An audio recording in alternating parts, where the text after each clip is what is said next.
আসসালামু আলাইকুম দর্শক, আমি আপনাদের মাঝে একটা গুরুত্বপূর্ণ কথা বলতে আসলাম। আচ্ছা বলেন তো, কালো সাদা কে সৃষ্টি করেছে?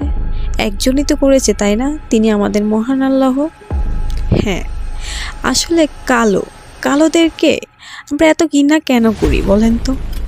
কালো মেয়েদের যখন বিয়ে হয় তখন শ্বশুর শাশুড়ির অনেক কথা শুনতে হয়।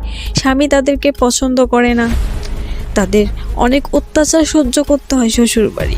হ্যাঁ, তেমনই একটা ঘটনা ঘটেছে ভোলায়। মিতু নামের একটি মেয়েকে অনেক অত্যাচার করত কালো দেখে।